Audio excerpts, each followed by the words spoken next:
Hey everybody, John Haldi here, and I'm excited to have Mitch Adams of M3 Traffic with me. Mitch, welcome. Thank you. Thank you for having me back on, John. It's good to see you again.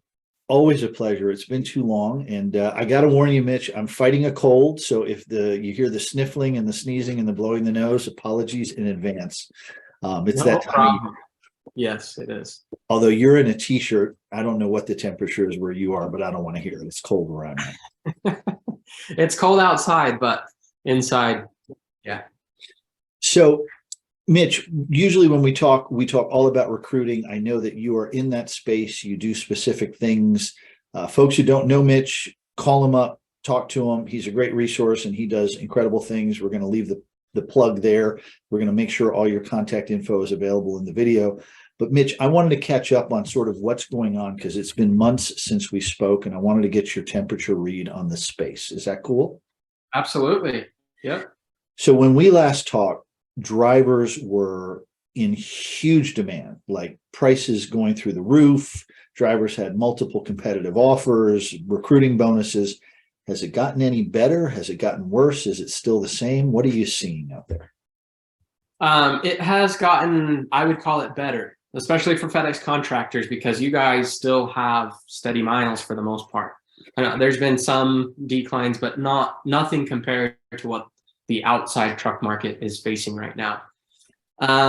So what I'm seeing, the real data that I'm seeing is that lead cost is coming down, meaning the same amount of people are seeing our ads, but more people are applying for the jobs right now, meaning that you pay less for the lead. I imagine this is true across most of the platforms and we focus on getting leads through social recruiting. But I imagine it's very similar on Indeed and other platforms where the cost per lead is coming down.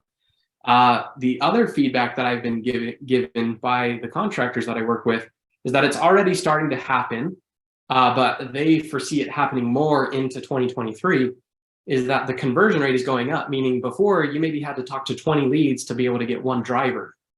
Now we're already starting to see, and we should see in the future, that you only have to talk to, say, 15 leads to get one driver. So now not only can you get those 15 leads for cheaper, or those 20 leads for cheaper, but now you only need to talk to 15 of them to get a driver in a seat. And really what this is due to, in my mind, and as I've talked to other contractors, is that the spot market in the outside trucking world is going way down. And so all of these guys that were running and saying, oh, I can make $150,000 a year and be home daily or whatever, when you're offering $100,000 for a team position or whatever, where they're going to be home weekly. Well, they can't do that anymore. They can't make that money anymore. They might not even be able to make $100,000. Smaller companies that are out there that maybe they can't weather the storm as well with all of these increased prices of fuel, fuel maintenance, all of the other things that have increased. Those smaller companies can't make it anymore, so they're going out of business now. Those drivers are looking for a spot. I've been hearing feedback from contractors where they talked to people 6 months ago and the drivers were like, yeah, I can make way more money doing this other thing. Now they're coming back and saying, hey, that doesn't sound so bad. That company that I was working with, that's not working out anymore. So all of this to say that the market is softening up. Getting drivers in your seats should be a bit easier. I still wouldn't say easy though. I mean, we're still having to run a lot of leads for people. So Have pay rates come down at all, or is it just the cost to get drivers, but the pay rates are staying where they are? So for FedEx contractors, none of my clients have come back to me and say they're lowering the pay, the typical pay, the average pay. However, they are removing sign-on bonuses. Most of the contractors that I work with, they actually don't have to use sign-on bonuses because we can get the leads from a different source that doesn't need sign-on bonuses. But some of them that were using sign-on bonuses, they are taking those away. They're not needing those to get the drivers in the seats anymore. And then they're also saying they're lowering or taking away guaranteed minimums. I've been hearing that. But lowering the weekly pay or the annual pay, nobody's actually lowering it. I think the outside market for the past year has been up here and FedEx has been here. So all the FedEx contractors are like, I can't talk people into driving for this. Now the outside is coming back down to where it's probably back in line with FedEx and maybe even going the outside market is going down below. You may not have any data on this, but anecdotally, are you feeling that retention rates are getting better also? Yeah, no data, but that, and even I wouldn't say even anecdotal data. I don't have that yet, but that's another thing that I've talked to contractors about, that they've said retention rates should go up because companies, a lot of companies are doing away with sign-on bonuses. And so the tendency of the truck drivers to hop from bonus to bonus to bonus, that's a temptation that's going to be going away. So contractors have been saying that as we head into 2023, they expect that retention should increase. But so far, I haven't gotten any meaningful feedback to say it's already increasing. When you have a client and they want you to help hire a driver or hire drivers, do you at all track whether these are new seats, new trucks to fill, or whether it's an existing truck with a recently vacated seat? I have not been asking my clients that, no. Might be an interesting stat to keep track of the health of the market. Yeah. And I know I mean, it's a mixture. I guess I sometimes get the data, but I don't track it. It's a mixture where sometimes it's just they need to get seats filled that have been empty, or sometimes it's growth. Sometimes it's just some of my clients, they keep ads going because the way that somebody has said it to me is that there's always at least 20% of their drivers that they'd like to see the backside of. 20%. 20%. And that might not be a hard number, but it does fall in line with the old adage, the 80-20 principle. 20% of your drivers might cause 80% of your problems.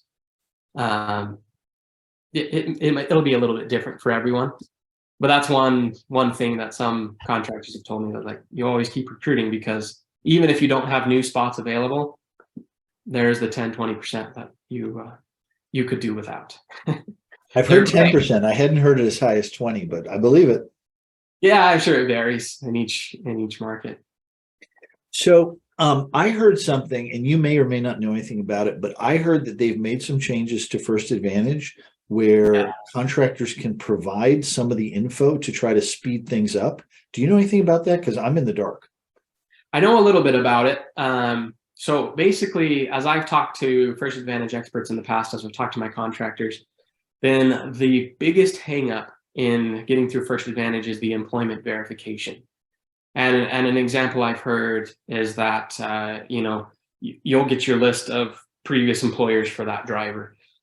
And you'll call through, as a smart contractor, you'll call through that list to just verify and make sure, just so that you know before you send it into First Advantage. But then First Advantage will come back to you and say, oh, we couldn't verify the employment, and it's been like a week or something. And so then you get on, you do it real quick in 5 minutes, and you're like, well, what was so hard for you, First Advantage? And then you got to do 3-way calls or whatever to get First Advantage and that employer on the phone to make sure that it all connects together. What they've started to roll out, and I'm not sure if they do a tiered rollout plan or if they've rolled it out to everyone. So definitely look into it. Like the contractors watching this, ask this question of your first. If you can get a hold of a human at First Advantage, ask them this. But they're allowing contractors to do your own employment verification. I know there's paperwork that has to be submitted. There is certain things that have to be done to make sure you're not just fudging it. I don't know the specifics of what paperwork you have to fill out, but that is cutting down the time to get people through First Advantage drastically. So I would say some anecdotal data. One contractor that I talked to, it used to take them 16 days on average to get a driver through First Advantage. I believe they said now they're getting people through in 2 or 3 days. This is like a huge time saver. And that in that case as well, that contractor, what they had tracked is it took them 16 days to get through, but the average time to lose that driver to another job was 13 days. So they were missing drivers by 3 days. Now they're ahead of that 13-day curve. That should increase the conversion rate a lot by doing that. Forgive me for laughing. Maybe it's because I got a cold and I'm just a little cynical and snarky. But I was thinking about how there was a chore at home that my wife used to ask me to do. And I'm not saying I did this on purpose, but I will say I did it really badly. And eventually she gave up and started doing it herself because she didn't like the fact that I screwed it up. I wonder if this is actually a brilliant move by First Advantage, that they do things so badly that now contractors are doing what they're getting paid to do. First Advantage is getting paid to do just to speed up the process. Could be some brilliance going on there, right?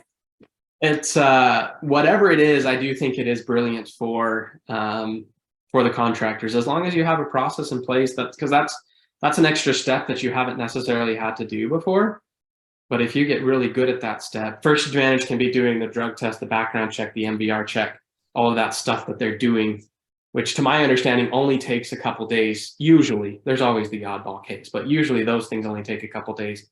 And then if you can do employment verification in just a couple days, you're much faster. Great, awesome. Speed the process. Everyone gets to their goal. But if anybody from FedEx happens to be watching this, please, in a positive, constructive way, look at this and think, maybe the whole contract with First Advantage needs a little bit of a tweak here. If our contractors are having to take the time and money to do the work that FedEx is paying First Advantage to do, and they're doing so poorly, that this is the only way they can hire drivers and strengthen the network. Just maybe it needs a little bit of a tweak or a rethink. That's a valid thought process. And on that note, I do wonder if, along with that change, if there is being any compensation change, because yeah, that's more work for the contractors. I think it's worthwhile more work, but still more work that they were paying First Advantage for. It just seems like the money might be better spent elsewhere if First Advantage can't do the job properly. Great. Just putting it out there, like, not the highest priority problem, but at the same time, you kind of look at it and you think, man, this has high visibility. Every contractor has to deal with this. And I've never heard a contractor that likes First Advantage. I mean, I'll throw that out there. There's ones that are good at it. That's a thing, is like it or not, First Advantage is the game we get to play. So get good at the game. And that's the best contractors that I work with. They've gotten good at the game. They still don't like it. They still don't agree with it, but they're good at it. But I've heard from a few different people on multiple occasions something really interesting to me. They use First Advantage elsewhere, outside of FedEx. Mm-hmm. And it's really fast. I have heard that. So maybe First Advantage isn't the problem. Maybe the way the process, the workflow has been configured and integrated into the FedEx world, maybe that's what needs a rethink. And maybe it's not as drastic as a rip and replace in terms of the contract. It's just to get the right people on the FedEx and First Advantage side, and maybe a few contractors to validate some thoughts into a room, say, hey, look at this holistically and say, is there a way that we can improve the process? Because I've heard from other folks, you can get people through First Advantage outside of FedEx in 24 or 48 hours. That's faster. Right? Yeah. So now it may be that they're asking First Advantage to do a lot more than other folks are asking to, to say First Advantage, it may not be apples to apples comparison, but something doesn't feel right about the fact that this feels so broken that now the contractors are doing the work First Advantage is paid to do in order to get this thing to move. Yeah. Let's change the subject, because it's easy to bash on First Advantage, and I don't think it does any good. But FedEx, if you're listening, please look at it carefully. That's a good way to look at it. With all the clients that you work with, what these days are your favorite tools that you recommend clients use in regards to recruiting and onboarding and HR and those kinds of things? Do you have visibility, since you talk to so many folks, about what works and what doesn't? Yes. So I have a tool that I can talk about, but there is a tool just right on Indeed. I know a lot of contractors that are doing their own recruiting, you're using Indeed. So if I could share my screen real quick, I will just show you real quick. There is an Indeed extension. Can you see that up here? Yep, I can see your screen. Okay. Indeed Recruiter extension. So what this can do is you have all of these candidates, right? So you can use this, and of course I'm not signed in at the moment, so I won't get to display how to use it. But when you are signed in to the extension, then you can export all of your candidates from Indeed, and now you put them onto a spreadsheet. Now, if you just want to call through them from a spreadsheet, rather than the joy of like clicking 14 buttons to find these people's phone number, then you can do that. Or if you want to import them into a tool that you use, then you can do that. Or if you want to, another way is maybe import them into a mass texting tool to text them and follow up with them. Maybe it's been a year or so since you've talked to this person. You could import them into a mass texting tool and send it out. That's one tool that is free. It is provided by Indeed, and I think there's some cool things there. Cool. So it saves you a ton of data entry, at least. Yes.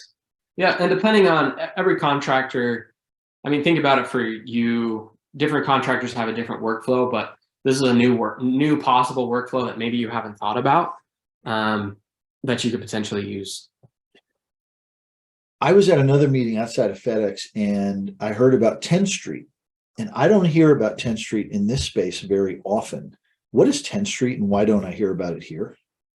So 10th Street is a applicant tracking system in the trucking industry. To my knowledge and what I've heard is it's been around the longest. So it does have quite a bit of users on it, especially outside of FedEx. The way I look at 10th Street is it's a powerful tool, a very powerful tool. Because it's a powerful tool, it is quite expensive. I've heard different numbers, but anyway, you could look into it if you really want to. But 10th Street, the good thing about it and the problem with it are the same thing. It's a very, very powerful tool. Like I said, they integrate with all of your background checks, your MBR checks, your drug tests. It integrates with all of that stuff, but not First Advantage. And so for FedEx contractors don't use it very often because it's kind of like, it's a very powerful tool, like I said, but you can't use 80% of the power of it because, again, you can't use those background check tools. You can't use those drug test tools. You can't use any of that. And then it's lacking on some of the essential tools that I think are very important. In recruiting, you've probably heard this in sales or recruiting. The most important thing is to contact the lead very quickly. The contractors that I work with that have the most success is they will contact the leads within ideally 5 minutes of when that lead comes in. Now, that's not necessarily always possible in the middle of the night. 10th Street doesn't have automated texting to get back to them. And so how I look at 10th Street is they have these super powerful tools on the back end that you cannot use as a FedEx contractor. And then they're missing the boat on the front end of being able to do automated texting. So there are some FedEx contractors that are using it. There's some FedEx contractors that like it, but that's kind of my view of it. And there's other powerful tools in between those two steps, but that's how they're missing the front end, and then you don't get to use the back end. Is it fair to say that maybe 10th Street doesn't integrate to First Advantage because they're direct competitors? No, because to my knowledge, 10th Street just integrates with other background check platforms out there. To my knowledge, 10th Street doesn't integrate with First Advantage because First Advantage is difficult. Or maybe, again, back to your previous point, maybe FedEx's version of First Advantage is difficult. But 10th Street's an applicant tracking system, right? Uh-huh. Isn't that what First Advantage is? No, First Advantage is just the screening processor. They do the background check, they do the drug test, they screen the drivers, but they don't really track the applicant from lead all the way to then hire. They have a couple features, like they have you fill out the DOT application with First Advantage, but that's just to start the screening process. It doesn't track the applicant through the process. Okay. And would there be any value in someone using 10th Street to actually do background checks before it gets to First Advantage to weed out the ones you're going to DQ? Or I've heard of a few contractors doing that. A few contractors have said exactly that. We put them through the background check before we send them to First Advantage, just so that we know. I will say that's like 1 or 2 out of like 50 that I've worked with, and probably over 100 that I've talked to. And the biggest contractors don't do it that way. It sounds very belt and suspenders, right? Yeah, I think it is duplicating the process. And again, the largest contractors that have the most efficient recruiting team in place, they don't do it that way. So I wouldn't recommend it. I would say it's definitely a possibility, and there's probably some pros and cons to it, but I wouldn't recommend it. Someone who I respect very much mentioned that he's a huge fan of driver reach. Have you heard of that? Yes. So driver reach, I've used it a little bit. Some of my clients use it. I haven't used it extensively, but driver reach is essentially an applicant tracking system. And an applicant tracking system is essentially the same as a CRM for the sales world, but for the recruiting world. And so driver reach, a cool thing about driver reach is, as I mentioned earlier, an important thing in recruiting is responding to your leads immediately. Driver reach does have the capability, unlike 10th Street, to be able to text your leads right away. As soon as they come in, they do, or they can text them right away. And then you can text them through the platform. You can, you'll have all the data in there in one spot. You can keep track of them in the process, just where they're at. You can make notes, you can call them back, whatever. They do, driver reach also integrates with background checks, drug screens, stuff like that on the back end, like 10th Street. However, again, not First Advantage. Of course not.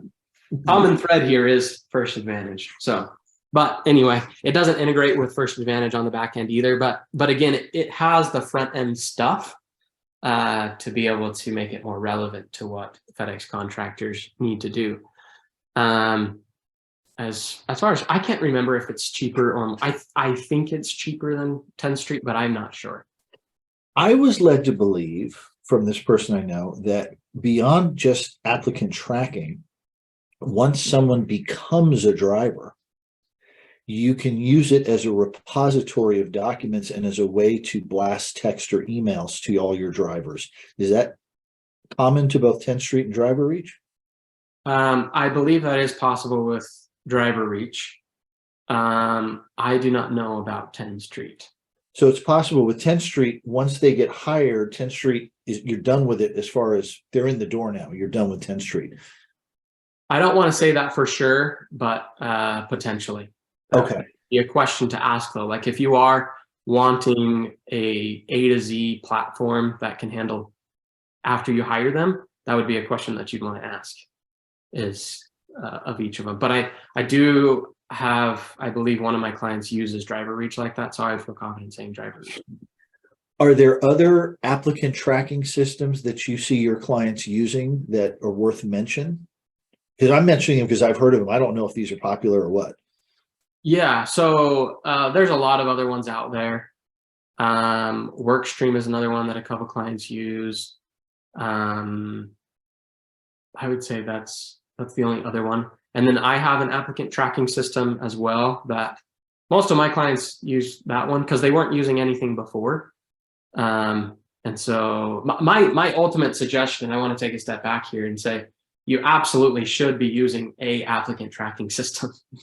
So many of my clients, they're using, or they were, I should say, they were using, and so many contractors that I've talked to that I just talked to, they're either using like a combination of a notebook, sticky notes, and spreadsheet in their email inbox, or some of them, they have a paper and they have a folder full of papers that they keep track of all these notes.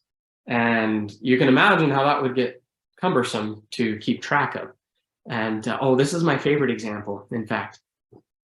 So one very good recruiting technique is to go back to your old database. And so some of these people that use these piles of papers, they'll go through and they'll have a templated text on their phone.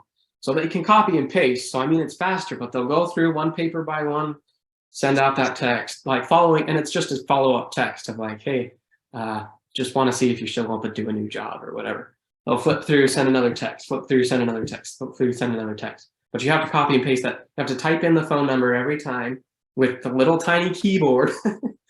And then you have to copy and paste that text, change the name, personalize it a little bit, and then send it out.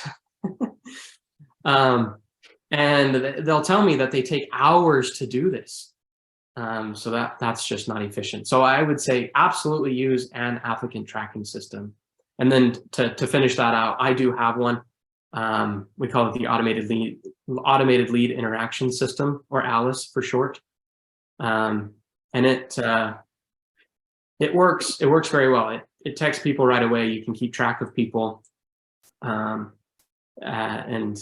everything that goes on. And the contractors that use it, it saves a lot of time. The contractors that use any applicant tracking system, it saves a lot of time. Because, I'm guessing, because I'm a software nerd. Automated responses, text and phone and email, tracking of all inbound things in a structured way, so you have it in some sort of a database that you can access.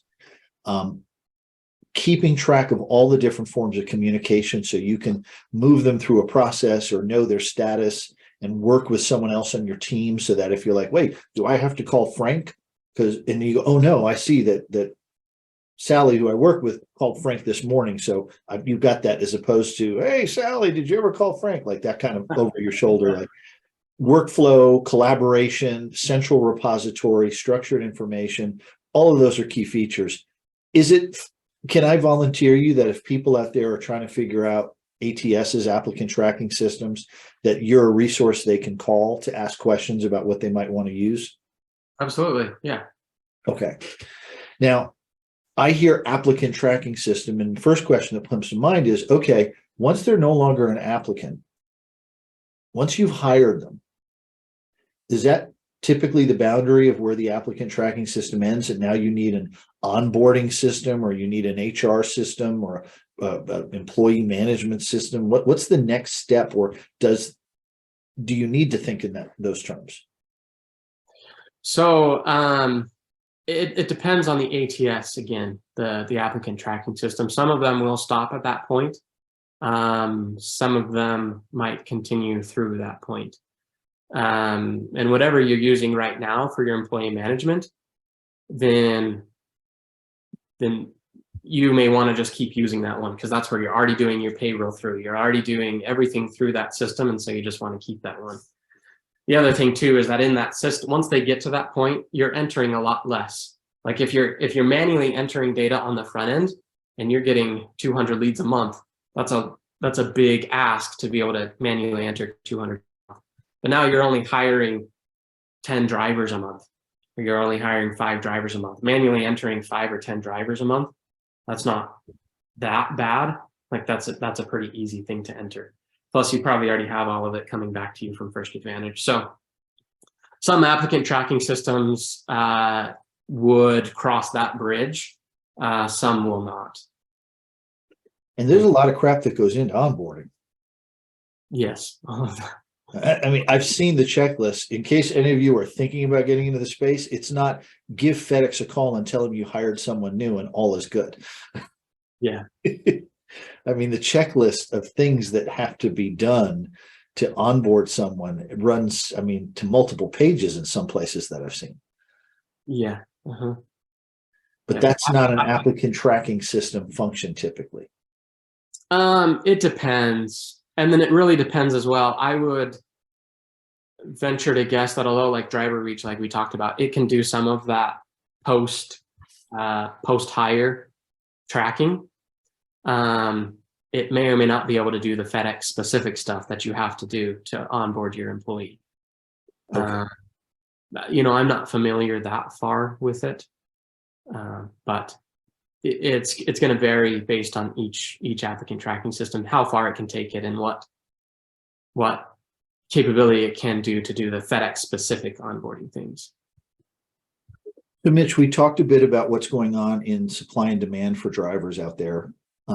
We talked a bit about First Advantage changes. We've talked about some of the tools. What else is happening in the recruiting world that you're hearing about that you'd like to share, or were those the hot buttons you thought that's going on? I think I would like to go back to sign-on bonuses a little bit. Sure.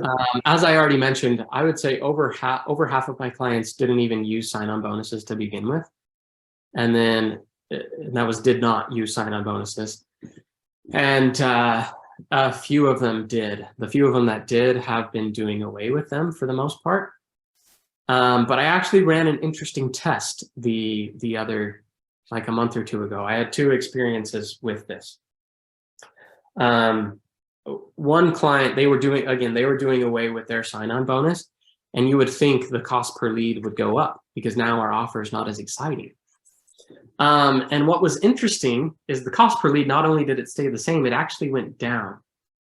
So again, the cost per lead went down when we took away a $15,000 sign-on bonus. I believe it was 15,000. 15,000? $15,000 sign-on bonus. Is that still there? I'll get my CDL. There's you don't get that all up front.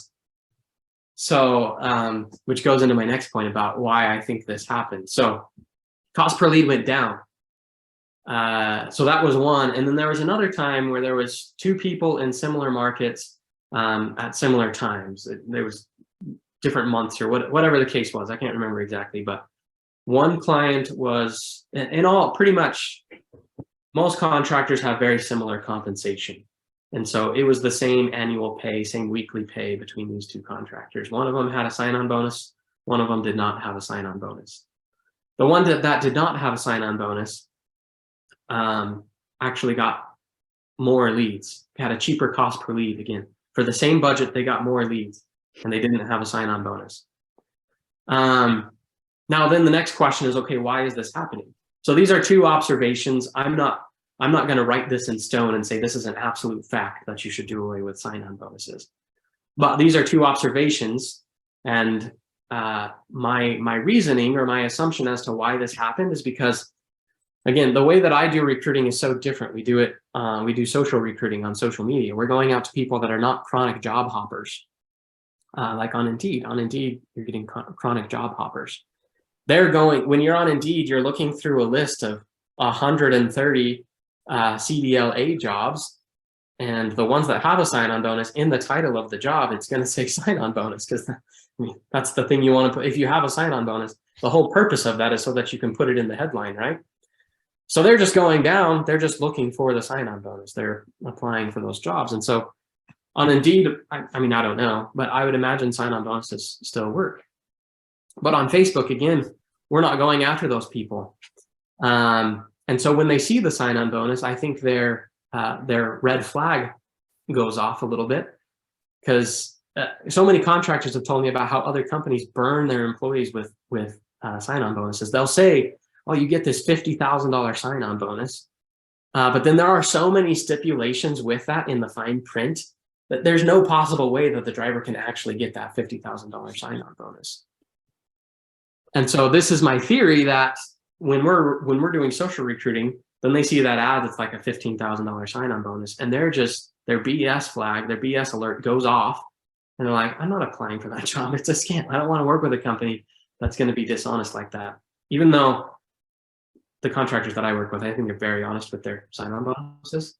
I think that flag, that red alert goes off. But I'll offer this opinion on sign-on bonuses, and I'm as uninformed as anybody could be, but it's my opinion. From what I understand, there's no such thing as a secret amongst drivers at a firm, right? I would agree with that assumption. I mean, I don't know if it's true either, but I would agree with it. If I were driving for somebody for a year, making 78 cents a mile, and they hired someone new this week to drive and do the same kind of stuff I'm doing, and they gave that person 5, 10, 15 grand for coming on board, and I didn't get it, I'm going to be on Indeed tonight. Maybe not tonight, tomorrow. Like, Yep. I'm going to be annoyed as hell that just because of dumb luck, somebody else is getting a lottery ticket, and I'm going to think, all right, I'm going to go to another company and make the same money I'm making, but I'm going to pick up the free cheese because it's out there. And That's a I'm very not a good big fan of sign-on bonuses for that reason, because I think it hurts your retention with the other team members. Also true. What about programs where you incent your current drivers to recruit others? Are those Yeah. effective? I have a couple video modules on doing that exact thing. And with the ATS that I have set up, I provide 95% of the tools that you would need to set that up. I absolutely recommend it. And the simple reason that I recommend it is because if you're going to go out and do marketing, whether it's on Indeed or with me or with Craigslist or with whatever you're going to do, ZipRecruiter, Billboard, whatever you're going to do, it's going to cost money. And it's going to be a numbers game. You're going to have to get, typically a lot of people say they have to get 20 leads to be able to get one hired. Now those leads, it's different in every market. It can cost, some markets are really cheap, some markets are really expensive. So we'll give a big range from $10 to $100 per lead. And let's go with the average of 50. Well, now you have to get 20 of those. That's $1,100 that you have to, or $1,000. Let me do my math right. I was going to go with it. So you're going to be at $1,100 in your marketing cost to get that driver. Now, what if instead you just reallocate that $1,100 to your driver to say, hey, if you bring me a driver that comes on and stays for 3 months, then yeah, I'll pay you with $1,100 rather than paying the ad platform's $1,100 or whatever. Now it's not, I wouldn't say that this can be your only recruiting platform. I mean, maybe if you're a really small contractor with 5 trucks and you just need to keep up with retention, then maybe, or you're trying to just get a spare driver or whatever, then maybe that can keep up. But for larger companies, 20, 30, 40 trucks, you're not going to be able to keep up with attrition and be able to keep up with growth on that plan alone, but absolutely have it as an incentive and make it very clear to your employees that you offer that. Remind them of it all the time, and keep that as part of your recruiting portal, your recruiting plan. So I read an interesting article, and I'm not sure if it was US Express or Schneider, but they have a slight twist on the recruiting bonus. Instead of an upfront after 3 months of service type thing, from day one, they give the recruiting driver like 2 cents a mile for every mile the recruited driver drives in perpetuity while the recruiter is still with the firm. So there's an incentive for if I'm working for a company and I recruit you to drive there, I have an incentive not only to bring you on, but then to make sure you stay on and are happy, because I'm getting, I don't know, 2 cents a mile. So if you're doing 2,500 miles, I might be getting $50 a week because you're driving. And the article talked about how this company had their very first driver who was such a good recruiter that aside from his own driving pay, he had reached 6 figures that year in recruiting money. Wow. But the company was happy to pay it because the guy is just the type of person who's out there telling everybody you should come work here. Yeah. And I mean, you could do the math on the number of miles that turns into. I think that's a cool plan because it also incentivizes them to bring on a really good person. Because the thing you do need to be careful on the flip side, if you're just going to pay them $1,000 up front, is make sure that they don't just talk to their friend and be like, hey, come on, you can just quit a week later and I'll split my $1,000 with you. I'll give you $500 in addition to whatever else they got for that week. So that's what you want to be careful of. So my clients, I think they've structured it different ways to, it's like they get a first payment and a payment 3 months later or whatever with retention for that person. So structure it somehow, or 2 cents per mile for perpetuity, or maybe just for 6 months or something. Maybe just for a set amount of time rather than perpetuity. I think all of those are great ideas, but it's well worth the money. That's something to think about in recruiting. Recruiting costs money. The average in the trucking industry is anywhere between $1,500 and $3,500, depending on what type of position and all this stuff that it's going to cost you. So I've heard that from industry publications and from talking to people, but I've heard the numbers much higher in FedEx because of, dare I say it, First Advantage. Oh, yes. Yeah, well, it's back to that point earlier. First Advantage takes so dang long to get through that then those guys go get another job. I think that'll change a little bit with the changes we talked about with being able to do the employment verification sooner, but also people might be more they're going to be more excited about the steady miles that you can offer as a FedEx contractor, that they're going to do whatever it takes to get those steady miles in this market. Because their other job, they probably weren't getting steady miles. Maybe. So. There's a lot of benefits being a FedEx driver. Too long to talk about now. But yeah, I think you're right. There's a lot of trends going in the correct direction. I think the macroeconomic supply demand trends, the spot market is driving people more towards the regularity of contractor work. I think that the moves, the ability to have some flexibility with First Advantage to speed the process up, that's a positive. I think ongoing evolution of your tool and other tools is a positive. So I'm feeling good about the direction things are headed. There was a time there where the spot market was going through the roof and getting drivers was near impossible. And the only reason it wasn't the thing we talked about was that because getting a truck was also impossible. It's true. But no, Mitch, I'm gonna, owing to the time, I'm going to wrap things up, but we are going to put all your contact info in the video. Folks, if you want to talk to Mitch, he's an incredibly thoughtful, generous person with his time. Please reach out to him. Similarly, if you want to talk to me, you'll always get your money's worth of free advice out of me. I promise you that. You'll get a lot more than your money's worth of free advice. I'd love to hear from you, although I may be out of pocket for a day or two with this cold as we go into Thanksgiving. Mitch, again, thank you for your time. And I look forward to when we catch up again soon, one of these days.